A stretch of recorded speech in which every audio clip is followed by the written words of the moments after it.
Entonces, bienvenidos al reinicio de actividades de los vecinos activos de Coblan y a nuestro flamante canal de YouTube. Esperemos llenarlo con buenas charlas en lo sucesivo.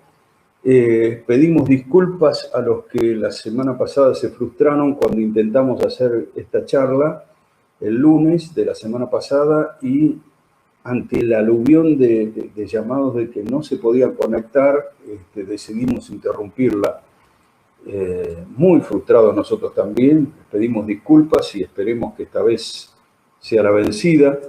Para quienes recién conocen a los vecinos activos de Coblan, les decimos que somos un grupo de residentes del barrio de Coblan, en la capital, que nos agrupamos hace más de un año, casi un año y medio, para promover ideas y debates desde nuestra mirada de apoyo al proyecto nacional y popular en un año que era clave, obviamente, el año electoral. En 2019 fueron artistas invitados, entre comillas, vinieron a dar charlas Federico Bernal, Ariel Garbars, Paula Canelo, Ricardo Aronskin, Miguel Fernández Pastor, Dora Young, Jonathan Valdivieso, Luciana Pecker y Mario Weinfeld.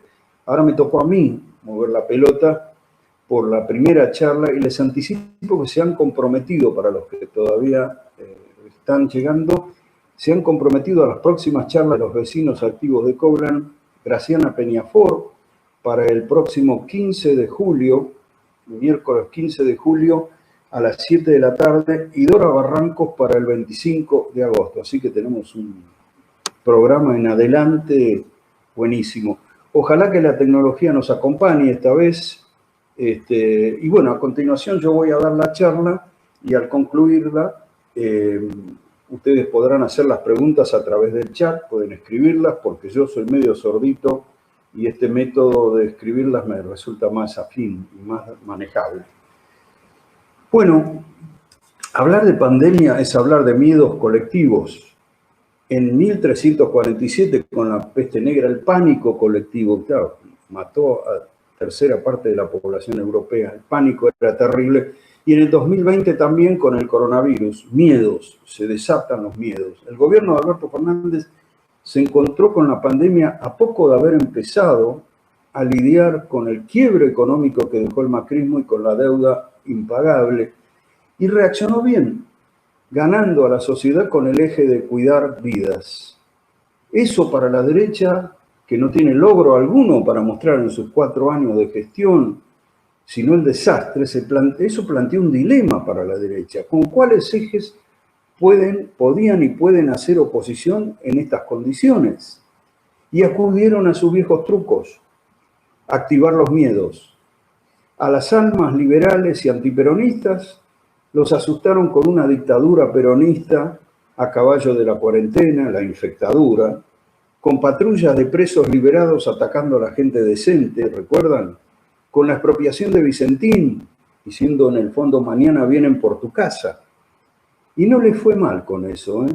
La derecha opositora, con el poderoso aliado de los medios, sin él habrían muy poco podrían hacer. Esa derecha opositora agita la inseguridad, las libertades, la propiedad, supuestamente encarnados esas amenazas a la seguridad, a las propiedades, a la libertad, en el gobierno peronista. Reúne a cientos de desesperados y produce cacerolazos con unos cientos de desesperados, entregando esa materia prima de los miedos a los medios, que como digo siempre, hoy día actúan como miedos de comunicación social y más que como medios. Veo a los personajes de la protesta y me trae el recuerdo de mi infancia y adolescencia cuando actuaban organizaciones de ultraderecha como Tacuara y Tradición, Familia y Propiedad. ¿Recuerdan? De Béccar Varela. En esos tiempos de la Guerra Fría te decían, mañana el comunismo viene para sacarte tu casa. Los tiempos de mi infancia en el barrio de Malaver, en el Gran Buenos Aires, también fueron turbulentos, con furiosos antiperonismos, atentados, golpes militares. Eran tiempos de violencia y polarización política, pero de una vida social mucho menos polarizada, más tranquila. En lo político era un torbellino. En lo social era esa sociedad en la que podías andar hasta la madrugada en cualquier lugar y en el Gran Buenos Aires también, sin temer que te pasara algo. En aquella infancia en el barrio Malaver, el Cabecita Negra, por ejemplo, vivía cerquita de casa. Estaba el negro de enfrente, que era Beto Carrizo, uno de los hijos de una familia de cabecitas provincianos instalados en lo que era un barrio residencial de clase media, y era mi mayor compinche de juego. Yo salía a la calle y siempre estaba por ahí Beto, listo para jugar a la figura, a la bolita, a la pelota, al rinraje, a tirar piedrazos, a lo que fuera. Y muy cerca vivían también los Correa, uno de cuyos hijos, Guinguín, era un rengo que jugaba mejor que todos los otros pataduras, entre los que me incluyo. Los Correa y los Carrizo eran familias de cabecitas, y no diré que la familia de clase media los integraban mucho, pero los hijos de ellos jugaban o iban al colegio con nosotros. Nadie era patrón de la vereda, no había esta grieta de hoy. Por supuesto que el prejuicio, era ya un virus activo. Mi mamá me decía, no te quedes tanto con el negro de enfrente, búscate un mejor ambiente en la Hebraica, en el Club Hebraica. Y a mí no me parecía mejor ambiente el Club Hebraica. Y en esa época, para quienes no ocupaban una casita como los Carrizo y los Correa, las villas eran vivienda transitoria para tantos pobres que con esfuerzo se compraban un terrenito en el segundo o tercer cordón del conurbano y se iban haciendo su casita hasta que se mudaban. Y Bernardo Berbisky, periodista y padre de Horacio Berbisky, escribía Villa Miseria también es América.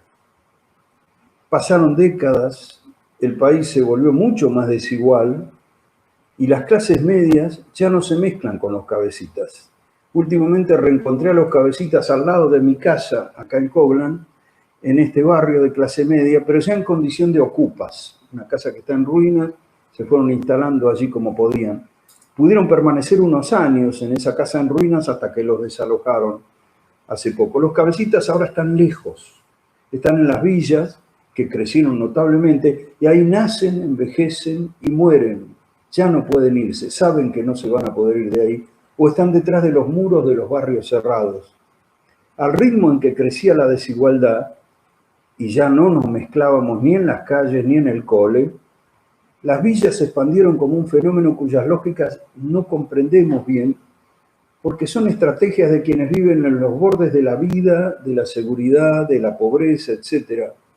Las villas son invisibles en la vida de todos los días, aunque sus habitantes no son invisibles. Los vemos como empleadas domésticas, albañiles, ayudantes de verdulería, cuidadores de estacionamiento, repositores de supermercados, deliveries, cartoneros, etc. No en su condición de villeros. Entré en una villa solo 2 veces en mi vida, lo cual es una muestra de lo lejos que están los villeros, aunque estén cerca. Y las 2 experiencias me mostraron que ese universo paralelo de las villas tiene lógicas que nos cuesta descifrar. La primera vez fue cuando en 1985 hubo una tremenda inundación en la capital y en la provincia de Buenos Aires, y mi compañero de entonces en Clarín, Carlos Ulanowski, me preguntó qué tal si íbamos a cubrir cómo afectó ese desastre a las villas, y nos organizamos, sí. Yo fui a la Villa La Cava en San Fernando, miles de personas. No entras a una villa como cruzás cualquier barrio de la ciudad, de la capital. El antropólogo Carlos Serrán me facilitó el ingreso por sus contactos allí, hacía trabajo de campo, y lo primero que vi son los prejuicios. Las casas de material, las mejor equipadas, estaban al borde de la villa. En una de ellas entrevisté al dueño y noté que este villero hablaba muy negativamente de otra parte de la villa. Me decía, acá hay gente de trabajo, no como los del fondo de la villa que se drogan y roban todo. Lo convencí con esfuerzo de que me acompañara al fondo de la villa y allí, frente al gran basural, porque era el peor lugar de la villa, se desarmaba el prejuicio de que estaban los peores. Conversamos con una mujer, madre de 9 hijos, que nos mostró lo falsa que era aquella imagen. Sus hijos mayores trabajaban y su marido, Changarín, tenía que ir al puerto todos los días sin la certeza de que le dieran trabajo, pero si no iba era seguro que no lo tenía. Cada jornada. Los chicos iban a la escuela. Una familia normal. habían votado por Alfonsín en 1983. Recuerden que esto fue en 1985 que yo visité la villa. Le pedí ingresar a la vivienda y me encontré con un afiche de propaganda de la campaña de Antonio Cafiero. Entonces, ¿pero cómo? Votaron a Alfonsín, pero tiene un afiche de Cafiero. Herrán me explicó que la doble estrategia era un elemento muy común en la villa. Una fuerza política los ayuda consiguiéndoles algún trabajito. Otra fuerza política les consigue un colchón. Cuando estás en el fondo del pozo, necesitas una estrategia distinta para asegurar la vida. ¿Desde qué lugar los vas a juzgar? En la segunda ocasión visité la Villa Azul, esta vez sin un recorrido. Concretamente entrevisté a un obrero que llevaba 2 años desocupado de la fábrica Noel y que era asistido por organizaciones, como UNICEF entre ellas. Fue en 1991 justamente para el libro Cuesta Abajo que organizó UNICEF y que hizo un gran fresco sobre los estragos que había provocado la hiperinflación en vidas de clase media y entre los vulnerables. Y también me tocó entrevistar a un ejecutivo de empresa que llevaba largo tiempo desocupado, pero la experiencia con el obrero fue más sorprendente porque en medio del diálogo repetía algunas consignas del menemismo, como achicar el Estado, cuando el Estado era crucial para él. Para ver hasta qué punto nos resultan casi insondables las estrategias de los habitantes de los barrios populares, cito al sociólogo Ariel Wilkes, autor, entre otros libros, de Las sospechas del dinero. Muy interesante libro. Dice Wilkes en un pasaje, hablando del gran centro comercial La Saladita de los barrios populares, dice: en sus pasillos precarios vibran al unísono esperanzas de ganancia y de consumo, y son al mismo tiempo nodos de una circulación mundial de mercancías y de personas, pero en ese entretanto, entramado, conviven también grandes cadenas de comercio, bancos, agencias financieras y compañías de tarjetas de crédito, todos los cuales se convirtieron progresivamente en un pasaporte al consumo para clases que históricamente habían sido excluidas del acceso a los créditos. Sin embargo, agrega, estos son solo algunos de las fuentes de monetización de los barrios marginales. Otras fuentes de monetización consisten en transferencias del Estado, subsidios, ¿no? Dinero proveniente de la política, préstamos familiares de confianza, donaciones y ganancias de trabajos lícitos o ilícitos, los cuales son otras tantas modalidades igualmente presentes por las que el dinero entra y circula en distintas intensidades dentro de esos barrios. Forma entramados y configuraciones monetarias que complejizan las ideas tanto populistas que ven aquello de lo que estarían exentos, como miserabilistas que marcan lo que les haría falta, prejuicios que han predominado en relación a la economía popular, dice Wilkes. Al día de hoy, desde la literatura, el periodismo, las ciencias sociales, se mira con desconfianza la presencia del dinero en el caso de los pobres. Están bajo sospecha. Y esta sospecha es crucial para reforzar el prejuicio y ubicarlos allá abajo frente a las maneras dominantes de definir virtudes como el prestigio, el esfuerzo, el mérito o la justicia. Wilkes se vale del concepto del capital moral para dar cuenta de cómo las personas miden, comparan y evalúan constantemente virtudes morales propias y ajenas, a partir de las cuales el dinero puede circular o no. En el mundo de los dominados también se tejen diferencias, antagonismos, competencias, jerarquizaciones, y como el dinero circula o deja de circular a la par que se prueban las virtudes morales y se lucha por acumular ese capital moral. Nosotros somos gente decente, recibimos la asignación por hijo, pero los de la otra cuadra se abusan, son vagos, no quieren trabajar. Se metió ese discurso entre la gente también de los barrios populares. Dice ser pagador, ser leal, ser cumplidor, ser respetable, ser generoso. ¿Cuántos adjetivos, no? Ser trabajador o por el contrario ser avaro, desleal, incumplidor, vago. Son juicios morales que están en juego y expresan fronteras que habilitan o prohíben la circulación del dinero. Ese juego de exclusión moral se vuelve más dramático en medio de la pandemia. Hay que poner el acento en el tema moral, de cómo se moraliza todas esas relaciones para juzgarlas por cómo se manejan también desde la meritocracia. 30 años más tarde de aquella visita a Villa Azul, una nueva catástrofe, la pandemia, otra vez hace visibles a las villas un nuevo gobierno peronista decidió empezar por los últimos, aún antes de la pandemia, decidió empezar por los últimos. Y viene trabajando fuertemente en esa dirección. Y esa misma asistencia del Estado genera tensiones en muchos sectores. Y se vuelven a escuchar indignados discursos meritocráticos y protestas de quienes braman que muchos sectores se quedan esperando la teta del Estado. Y muchos no lo dicen abiertamente, pero en sus enojos está presente el desprecio de clase. Por eso me parece oportuno desmontar esos discursos que culpan a los vulnerables de su suerte. Pero son discursos que atrasan el relato meritocrático, aquel de los que presumen todo lo que tengo lo hice solo, nadie me dio nada. Ese discurso, el que se esfuerza consigue progresar, el resto son vagos que no quieren trabajar. Ese discurso surgió en un mundo de pleno empleo de la posguerra. En ese mundo de los años 50, por ejemplo, y 60, quien buscaba trabajo lo encontraba más o menos en poco tiempo, y quien lo conseguía, mayoritariamente hombres, lograba mantener a una familia con su ingreso, en el peor de los casos, en pobreza digna. Era una Argentina mucho más igualitaria que la de hoy, en la que había poquísima pobreza extrema, y vivir en una villa miseria era una experiencia, como dije antes, transitoria, hasta que me haga la casita propia. Pero el país de 2020 está metido en un mundo que cambió profundamente, donde ya no hay más pleno empleo, sino masas de desocupados. Incluso parte de esas masas ni siquiera son un ejército laboral de reserva, como era antes. Nunca van a volver al mundo del trabajo. Entonces, les pide incluso la gente, ¿por qué no se vuelven a las provincias en vez de venir acá donde no tienen lugar?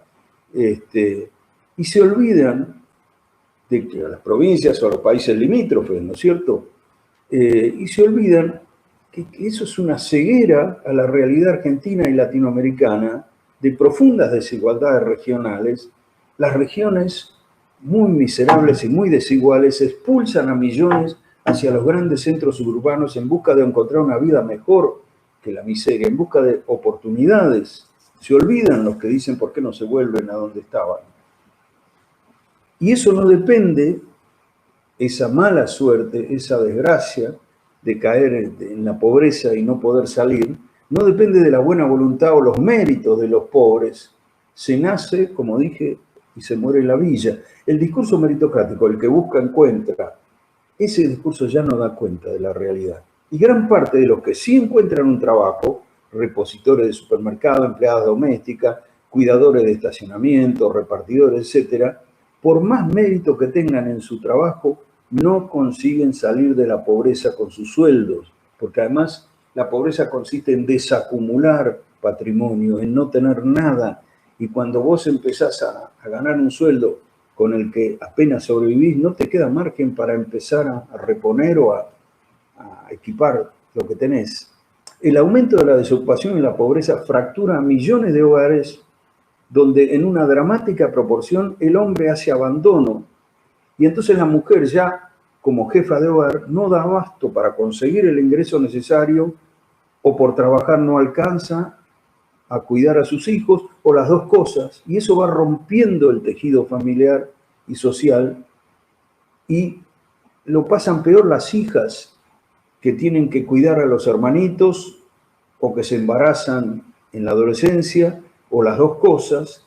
¿Y qué pasa? Terminan desertando de la escuela y excluidas del mundo del trabajo porque no tienen preparación suficiente. Contra los escasísimos ejemplos de personas que salidas de hogares vulnerables logran progresar socialmente, y en esos casos muchas veces es el azar lo que los saca, la mayoría de los pobres seguirán siendo pobres no importa cuáles sean sus méritos. En España, por ejemplo, se calcula que las personas del sector más pobre de la sociedad les va a llevar 4 generaciones, o sea, el bisnieto, para ascender socialmente. Y en Argentina no hay cifras precisas, pero algunos hablan de 6 generaciones para salir del último, del pozo de la pobreza, ¿no? Bueno, así, mientras se agudiza la desigualdad en una sociedad que no era particularmente desigual o profundamente desigual, mientras se va agudizando, se va conformando una ideología justificadora de la desigualdad. La pobreza sería para esa ideología un factor que estaría en el ADN de los pobres. No tienen espíritu de progreso. Siempre habrá ricos y pobres, esas frases que uno escucha.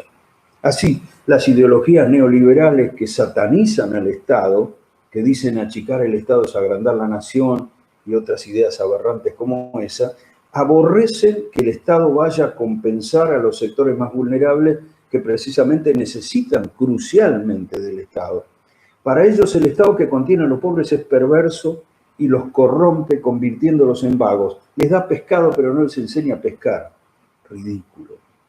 Nunca esas ideologías individualistas reconocen que las muchas formas en que el Estado asiste, además de implicar alivio para millones, atenúan en parte las consecuencias dramáticas de la desigualdad y suavizan las tensiones políticas. Hasta Macri sabía eso.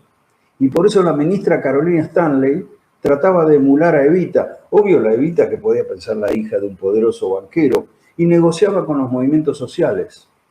Un ejemplo del papel moderador del Estado lo pueden buscar en diciembre de 2018, un año que fue desastroso desde que le cortaron el chorro a los préstamos a Macri en abril de ese año.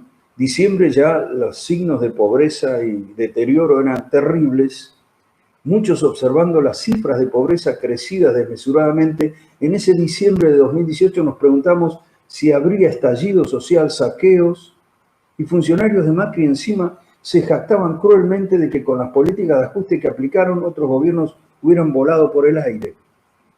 Es cierto que ayudaba a descomprimir las tensiones la certeza de que pronto habría elecciones en las que se podía votar un cambio de rumbo, pero el trabajo de los movimientos sociales, arrancando concesiones a la Stanley, gestionando comederos, merenderos, huertas comunitarias, cooperativas de trabajo, etc. Ese trabajo fue fundamental para explicar que no hubiera otro diciembre de 2001 con Macri eyectado en un helicóptero.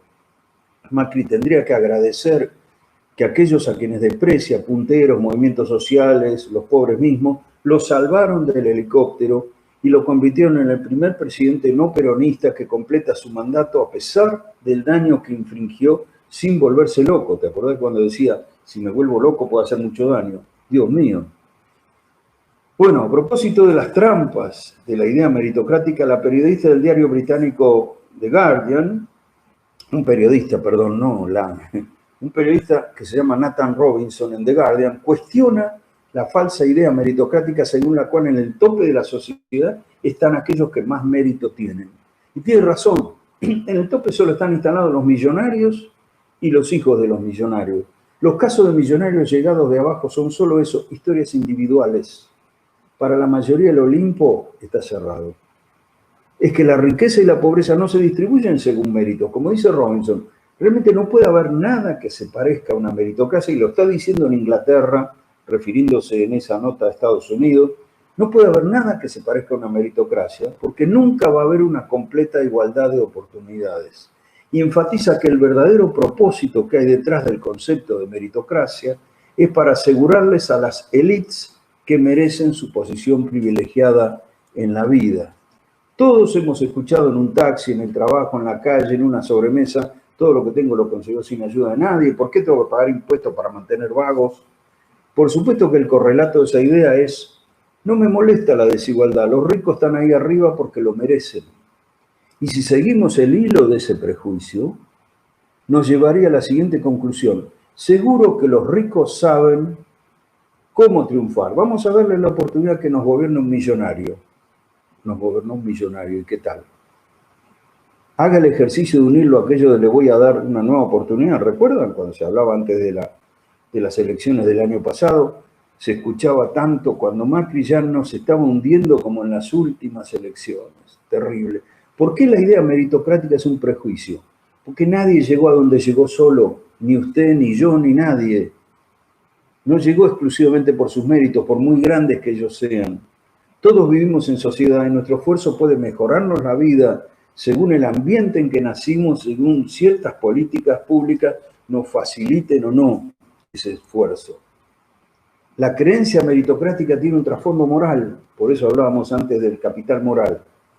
ejerce una condena exclusivamente sobre las víctimas de la desigualdad, los pobres y vulnerables. ¿Cuántas veces escuchamos prefieren cobrar planes en lugar de conseguir trabajo o se embarazan para cobrar la asignación por hijo? Es decir, que los pobres son tramposos y estafan al Estado, o sea, a nosotros los contribuyentes que pagamos los impuestos.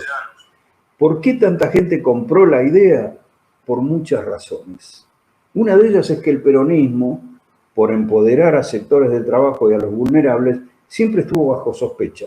Desde la época de Perón, la idea es como si fuera un comunismo encubierto para el prejuicio de mucha gente antiperonista, ¿no? Los peronistas te van a sacar todo. Otra razón es que en ciertos momentos la fuerza que representa los ideales solidarios, peronismo en muchos casos, atraviesa una crisis y sus errores y un contexto desfavorable decepcionan a muchos. Otro factor más tiene que ver con una fractura del tejido social que luego de años de crisis rompió solidaridades. El nuestro es un tiempo de cerrado individualismo en el que muchos buscan compulsivamente la propia identidad sintiéndose por encima de otros. Soy en tanto estoy por arriba de aquellos otros, me diferencio de ellos. El altar levantado al consumo separa por sí solo a quienes pueden de quienes no pueden, a exitosos de fracasados. Somos lo que podemos adquirir. Y medidos por el consumímetro, los pobres serían unos fracasados. También hay que pensar que vivimos en un contexto de una gran incertidumbre, con miedos constantes a perder el bienestar, la estabilidad emocional, el trabajo, y la meritocracia se nos presenta como una idea simple, casi religiosa. Concibe premios y castigos. El que se esfuerza lo logra, el que no se jode, y permite exorcizar imaginariamente la incertidumbre. Les va mal a quien no se esfuerza o no tiene mérito alguno, pero yo llegué a donde estoy por mi solo esfuerzo, me va a ir bien. Te tranquiliza un poco los miedos. Todo esto tomó una fuerza impresionante con el estallido de la pandemia, que hizo reaccionar al Estado ahora gobernado por peronistas. La base social que votó el macrismo ha buscado desde décadas el encierro, guardándose en countries y barrios privados, colocando rejas y casetas de seguridad en sus esquinas, consumiendo los shoppings y enviando a sus hijos a escuelas privadas para preservarse del otro inferior. Pero resulta que la pandemia llevó al gobierno peronista a dictar a todo el país esta suerte de prisión domiciliaria, la cuarentena, para cuidarnos. Y aquellos que se han guardado en su burbuja de privilegio también quedaron encerrados como los pobres, pero como la pandemia no distingue clases sociales, ellos quedaron encerrados en una irritante igualdad. Eso es el peor encierro que sufren, la irritante igualdad, que sean todos tratados por igual, no lo soportan. Ahora el encierro que buscaron es vivido como castigo, porque no es una elección individual. Lo que está en crisis es el relato meritocrático. Como ustedes habrán podido apreciar, este discurso meritocrático está instalado en los medios dominantes, en la escuela, en los taxis, en los porteros, en el diariero, en los profesores universitarios, en las empleadas domésticas, entre antiperonistas y también en peronistas, Chiche Dualde, sin ir muy lejos. Si quisiéramos reducirlo a su mínima denominación, es la dicotomía entre el discurso igualitario y el discurso propietario, muy presente también en los que no tienen propiedad alguna. Fíjense ahora con lo de Valentín, el derecho a la propiedad. Salen corriendo con la bandera argentina, como si la bandera argentina, en lugar de ser el máximo símbolo de todos los argentinos, fuera el estandarte de los propietarios. Basta elegir la falsa idea del mérito para sentir que estás en las filas de los que merecen, aunque te hayan excluido, pero es hora de despertar de ese engaño. Bueno, hasta aquí llegué con la charla y si ustedes tienen preguntas para hacer, me encantará tratar de responderlas. Así que vamos viendo si hay ya preguntas. ¿Cómo? Que escriban las preguntas. Sí, escriban las preguntas, por supuesto, porque no los puedo escuchar. No solo porque soy sordo, sino porque el sistema tampoco lo permite. Muchos que ya han saludado, agradeciendo la invitación a la charla. Adriana Riquelo de nuestro grupo, Mabel Lista, Marcelo también de nuestro grupo, Marcelo Bali. A ver quién se anima a la primera pregunta. No sé. Estaremos atentos ahí a quien escribe alguna pregunta que quiera hacer.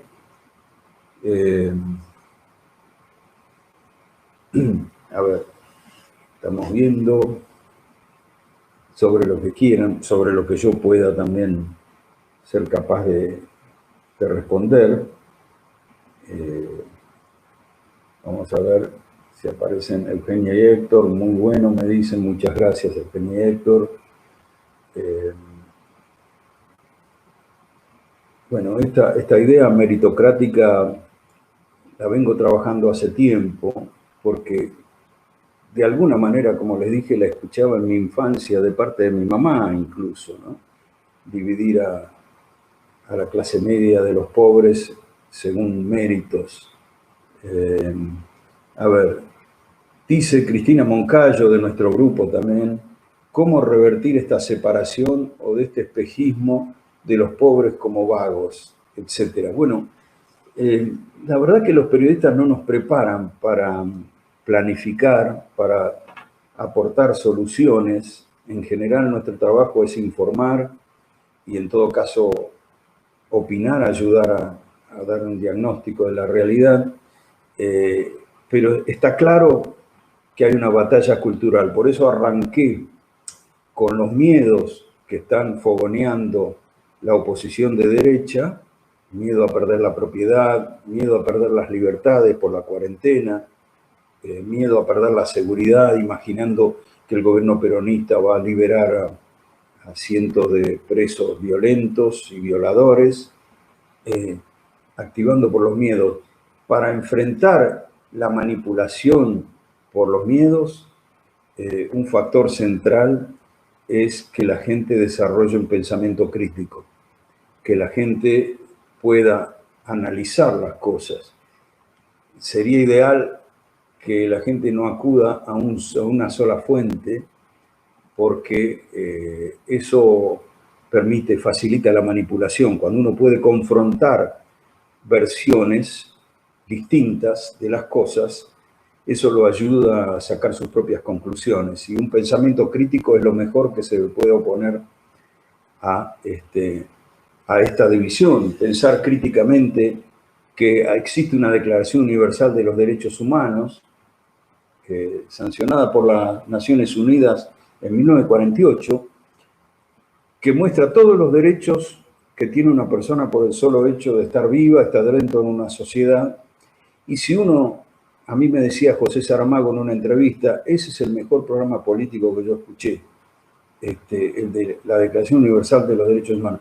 Todos tenemos derecho a los bienes esenciales, y si uno entiende eso y lo propaga, seguramente va a ayudar a romper con esos prejuicios que no le sirven a una sociedad, porque dividen, fracturan y justifican la explotación y la dominación de un sector por otro, ¿no es cierto?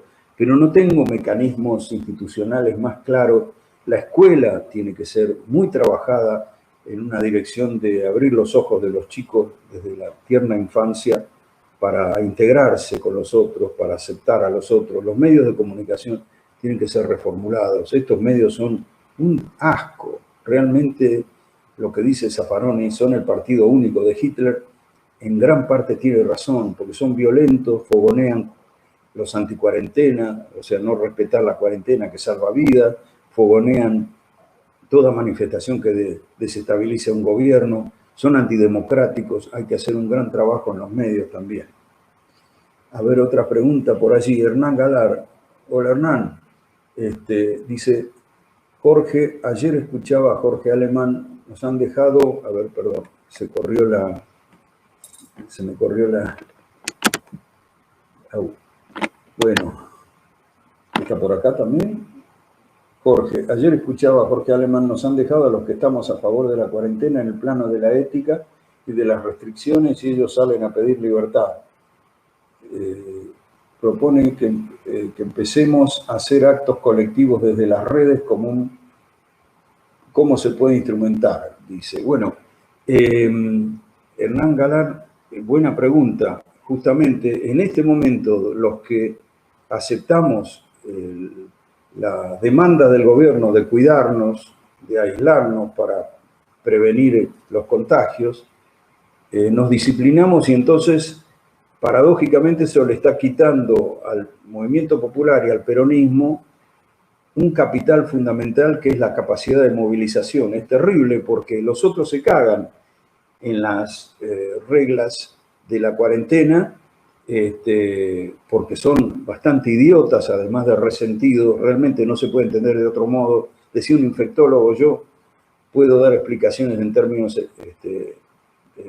epidemiológicos, pero no puedo dar explicaciones psiquiátricas, porque es de psiquiátrico la gente que sale y se amontona para protestar contra la cuarentena. Es una locura realmente. Bueno, pero ese sector se cagan las reglas. Entonces, ellos que se dicen republicanos y defienden las libertades y hablan se llenan la boca con la democracia, son los que no tienen ningún prurito en ignorar esas reglas. Yo creo que está bien, que tenemos que buscar formas de hacer sentir nuestra masividad, porque hay una masividad de apoyo a este gobierno y a un rumbo de inclusión que ha elegido. Y hay que buscar las formas, y las redes sociales hoy pueden ser un recurso, si está bien utilizado, fundamental, ¿no? Por allí, Inés Yavien, que es mi nieta mayor, dice: ¿por qué crees que es tan exitoso en los sectores populares el discurso de la meritocracia y del desprecio a los que están más abajo? Yo decía que, como en esta época, ser es consumir, para el discurso dominante, el que no puede consumir, el que tiene carencias, se siente un fracasado. Y nadie quiere ser ubicado como un fracasado. Me parece que ese sentimiento de alejar de sí la imagen del fracaso, motivado por algo perverso, como es hacerle creer que es menos que otro porque no puede consumir, ese sentimiento es enormemente dañino en los sectores populares, y no es casual que me haya tocado escuchar un montón de testimonios de sectores populares, como aquel que yo mencionaba de la villa, buscando desesperadamente ser diferenciado de los peores, de los pobres, de los más hundidos, tan estigmatizados como vagos, etc. El que lo dice, hay un libro clásico, muy antiguo, de Gordon Allport, un sociólogo, que se llama Naturaleza del Prejuicio, que dice que los que sufren prejuicios desarrollan en su interior nuevos prejuicios hacia sus pares, como una manera de decir: no me ubiquen como eso odiado y rechazado y deplorable, es el otro, es mi vecino de enfrente, que él se comporta mal. Entonces ahí está el juicio moral ayudando también a discriminar, a separarse del otro. No quiero ser igual que el negro de enfrente, porque si no me voy a sentir el negro despreciado. Me parece que eso forma un caldo de cultivo para que entren las ideas más repugnantes, meritocráticas, más excluyentes y prejuiciosas entre los mismos víctimas de esos prejuicios, ¿no? Adriana Riquelo, otra compañera del grupo de los vecinos de Colón, dice: me gustaría pensar en esa gente negacionista, ¿por qué no considero que solo sea ideológico? No, yo creo que es, por eso decía yo que a medida que se acentuaron las desigualdades en la sociedad, se desarrolló una ideología justificadora, pero previamente es la desigualdad misma la que duele, la que te hace sentir, si sos de la parte, digamos, carenciada, vulnerable, que sos un desecho humano. A mí me llama la atención en los barrios, los cartoneros en general no te miran a los ojos. Y tal vez nosotros no los miramos tampoco a ellos. Es decir, ahí está instalada fuertemente, ¿no?, una idea clasista de desprecio, pero lo ideológico solo tiene fuerza en la medida en que la sociedad tiene profundas desigualdades y que nadie quiere caer en el pozo, en lo que es visto de manera despreciativa. Entonces no es solo ideológico, digamos, ¿no? Además, tenemos fuerzas políticas hoy que defienden el modelo excluyente, que lo han dicho muchos de sus referentes, desde Javier González Fraga, les hicieron creer que podían tener celulares, vacaciones, etc. Así que también tiene un apoyo partidario y político esa desigualdad. Marcelo Sternberg, otro compañero del grupo, dice: hola Jorge, los medios dominantes son los mensajeros de la discriminación. ¿Cómo podemos ir construyendo alternativas de información y comunicación? ¿Puede el Estado intervenir en esta situación? Bueno, es complejo la respuesta. Por un lado, existimos una cantidad de periodistas y de medios más pequeños que los grandes medios, por cierto, pero hay ya una cantidad importante que trabajamos en dirección a destruir este tipo de prejuicios, de mitos, el discurso meritocrático, el discurso justificador de la desigualdad. Lo estamos haciendo cotidianamente con un gran esfuerzo, por supuesto, porque las condiciones de trabajo en esos medios no son las mejores, aunque tampoco en los grandes medios las condiciones de trabajo. Hay una decadencia en general del periodismo. Pero ¿cuánto puede intervenir el Estado? Me parece que el Estado tiene que juntar suficiente fuerza y apoyo. Fíjense que hasta la iniciativa de la expropiación de Vicentín tuvo desde el sector propio algunas también deliberaciones y cuestionamientos y demás. No es fácil para el Frente de Todos, que aglutina distintos sectores, unirse en un discurso común y defender a muerte sus iniciativas, cuando por otro lado también en el Congreso, en diputados, las cosas no son fáciles tampoco para sacar algo. De todas maneras, me parece que el Estado tiene que trabajar en esa dirección, buscar alternativas.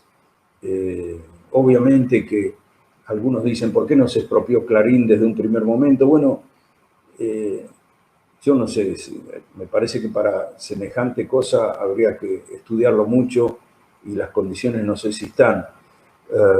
Eso tampoco solucionaría los problemas porque detrás de Clarín están toda una serie de medios que van con el mismo discurso, por eso hablaba Zaffaroni de partido único. Pero me parece que es un trabajo que tiene que hacerse a nivel de fuerzas políticas, a nivel del peronismo, de gobierno, a nivel del gobierno mismo, estudiar las formas en que se pueda encontrar alguna manera en que los medios no se salgan de las reglas democráticas, sin que eso signifique que nos van a incendiar como los enemigos de la democracia, y trabajar a nivel de otras agrupaciones. Creo que nosotros los vecinos de Coblan somos un agrupamiento de gente que no está junta por una afiliación partidaria, sino por afinidades ideológicas. Y bueno, desde distintas instancias hoy me parece que hay que hacer un trabajo en esa dirección para ver cuáles son las posibles respuestas, ¿no? Claudio Ruth dice: ¿cómo ayudar a desarrollar pensamiento crítico a través de recursos no intelectuales? Bueno, complejo para mí pensarlo. Reconozco que trabajo más por el lado de lo intelectual para desarrollar un pensamiento crítico. El pensamiento crítico necesita de palabras, necesita de reflexión, necesita de palabras que se templen, de un tiempo para pensar y procesar las ideas. Creo que, a ver, no sé, por ahí sería volver a lo de los antiguos griegos, de la paideia, que buscaba una integración de cuerpo y alma, llamaban ellos, de mente y cuerpo, de las ideas con el cuerpo también, trabajarlo todo como un todo integrado como somos, como deberíamos ser. Me parece que buscar una forma de paideia en el sentido de entrenar a la gente a concentrarse, a pensar en su cuerpo, a entender las funciones. Yo mismo estoy haciendo un entrenamiento con mi mujer en clases de yoga y reconozco que me cuesta muchísimo. Me es más fácil agarrar una idea y empezar a trabajarla que ver cómo anda mi cuerpo y coordinar las distintas partes. Me parece que esas también son formas de entrenarse para tener más lucidez y estar atento y observar mejor, ¿no? Son modestamente algunas cosas que se me ocurren en este momento sobre ese entrenamiento. Claudia, nuestra vecina Claudia Nasta, dice: ¿cómo crees que van a prosperar los proyectos del gobierno Vicentín e impuestos a las grandes fortunas, teniendo en cuenta la oposición tan tóxica del macrismo, los medios y el poder económico? Y es un momento difícil, los medios están en contra, la presión entonces sobre la oposición misma, que por otra parte está dentro de una ideología justificadora, porque ellos han sido los que han permitido que Vicentín se convierta en un lastre para la sociedad, para el Estado, con una deuda que dicen no poder pagar a pesar de la cantidad de cuentas offshore que tienen todos sus directivos, que lo sabe el mundo eso. Me parece que hay que trabajar duramente en esa dirección, pero hay que trabajar con mucha convicción. Una clave es que el Frente de Todos actúe como Frente de Todos, es decir, que busque las cosas que nos unen, que se solidifique esa unidad, porque cualquier ruptura, cualquier quebradura en ese tejido político armado por los sectores que coincidieron en echar al macrismo y a la derecha, cualquier resquebrajamiento de esa unidad va a ser aprovechado por la derecha para volver al poder. No se olviden que el capital político que logró, aunque hoy no sea el mismo, tal vez el 40% que los votó, no sé si hoy el 40% lo volvería a votar, pero sin duda tienen un capital político muy grande. Y me parece que lo peor que se puede hacer es atacar la unidad del Frente de Todos. Me parece que fortaleciendo esa unidad tiene que ser posible tanto el impuesto a las grandes fortunas como la expropiación de Vicentín, que la están pidiendo distintos sectores, los cooperativistas, los productores, los acreedores que tienen y la gente que tiene conciencia de lo que pasa. Luis Ramón Ganso dice: Jorge, no tengo preguntas, solo tengo esperanzas de que esta charla sea el comienzo de una gran forma de comunicarnos. Bueno, qué lindo, ¿eh? La verdad que yo también tengo esa esperanza y por la gente que estamos comprometiendo para las próximas charlas soy muy optimista, ¿no? Hernán Galar dice: otra pregunta que tenía pensado hacer. ¿Qué se hace con los periodistas que salen a declarar barbaridades? ¿En estos días se saca solo un comunicado o hay que accionar más fuerte? Bueno, yo creo que tomando el caso muy actual de este personaje de Checopar, me parece que yo creo que amerita incluso una intervención judicial. Me parece que la justicia tiene recursos para condenar este tipo de declaraciones. Esta gente del odio que se junta para propagar el odio y que es tan preocupante por el alto rating que tienen estos personajes. Esto también te da una idea de una sociedad que no está fácil de unirse en un proyecto, ¿no? Que está complicado, digo, es muy difícil. Cuando uno mira, bueno, se votó casi en un 50% al peronismo, con una diferencia muy clara sobre la derecha. Sin embargo, cuando uno mira los medios, que son los que trabajan el contacto de la gente con la realidad colectiva, la información pública, no reflejan que un 50% y un 40%, ni nada parecido. El 90-95% de las audiencias están en poder de esos grandes medios que son un partido de derecha, el partido único de Zaffaroni.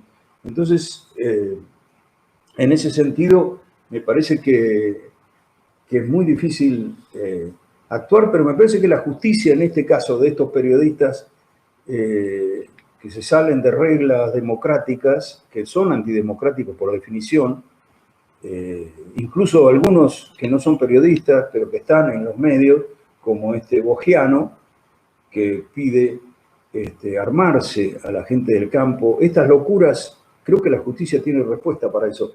Inmediatamente se puede acudir a esa opción, ¿no? Fernando Belvedere dice: el problema del derecho al goce, paradigma que la aparición del peronismo hizo visible. Nunca aceptaron que el cabecita estuviera al mismo nivel de derecho al disfrute como el turismo social. Es verdad. Y creo que eso se arrastra desde tiempos del primer peronismo, cuando decían que la alegría del domingo del cabecita negra, del provinciano, era salir con su traje y su corbata florida y pegarse unas mamadas, digamos, unos alcoholes, unos vinachos, y era una alegría de esa. La alegría de los años 90, la sociedad había cambiado, era una alegría falsa, ¿no? Del retinol, de las anfetaminas, había cambiado. Y creo que se odiaba a aquel cabecita porque disfrutaba también. Se asociaba ese disfrute con su tendencia a la pereza y al ocio, a ser un vago. Eran malas costumbres divertirse de parte de los cabecitas. Y sin embargo, el goce estuvo ahí. Lo decía el pintor Daniel Santoro, no el periodista, el pintor, que es un artista plástico maravilloso y que hace de su obra, está basada en los íconos peronistas. Decía que justamente la derecha y el antiperonismo odian la capacidad de goce que tienen los peronistas. Me parece que eso hay que reivindicarlo profundamente, ¿no? Y si alguien tiene alguna duda, fíjense lo que expresan los caceroleros, los antiperonistas. Expresan odio, no hay goce en esas reuniones, digo, de estar contentos, bailando, no, hay amenazas, hay acciones de matones contra los periodistas, hay prepotencia y hay odio expresado con todas las letras, ¿no? El goce está en otro lado, por suerte, digamos, ¿no? Jorge Luis Cierkovich, otro de nuestro grupo, dice felicitaciones por la charla, muchas gracias.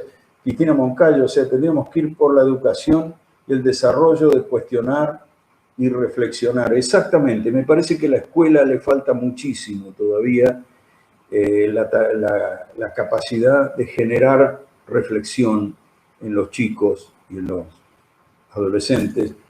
No es lo que más se estimula. Por supuesto que hay una cantidad de docentes que lo hacen y que lo buscan y que militan en ese compromiso, pero hay muchos otros docentes que se quedan a una visión conformista donde simplemente su tarea es hacer que repitan como loros los programas que les han asignado, ¿no? Por acá Jorge Cierkovich dice, las organizaciones sociales plantean un salario complementario, obra social y jubilación. ¿Te parece que el gobierno apostará fuertemente a esto? Yo creo que el gobierno está abierto a una serie de alternativas, ha puesto el énfasis en los sectores más vulnerables y me parece que esto es una posibilidad muy concreta. ¿Cuánto tiempo hacía? 4 años que no veíamos priorizar los temas de la pobreza, los sectores vulnerables, los trabajadores, los derechos de los sectores, de los distintos sectores. ¿Cuánto hacía que no veíamos priorizarlo? Entonces me parece que este gobierno ha puesto la agenda ahí y me parece que es muy factible que vaya a trabajar en esa dirección. Cristina Moncayo dice, ¿qué decisiones pensás que tomará el gobierno con este sentido de proteger especialmente a los más vulnerables? Bueno, de hecho las está tomando desde el IFE hasta las distintas formas de ayudar en los barrios carenciados, desde los bonos especiales que ha asignado, desde la prioridad que ha puesto a los jubilados de la mínima. Creo que no está defraudando para nada en ese sentido el gobierno popular y me parece que va a seguir en esa línea, ¿no? Marcelo Stenberg nos agradece la charla, gracias Marcelo. Fernando Belvedere, El fantasma del goce, se titula la nota a que se refería. No sé si por acá había... Bueno, muchas gracias a los que felicitan por la charla. Adriana Cerviño dice gracias y felicitación por la convocatoria y la charla. Bueno, muchas gracias a ustedes, de verdad. Fue esta primera experiencia con las redes. Es difícil no tenerlos a la vista, no tenerlos cerca, no escuchar sus comentarios.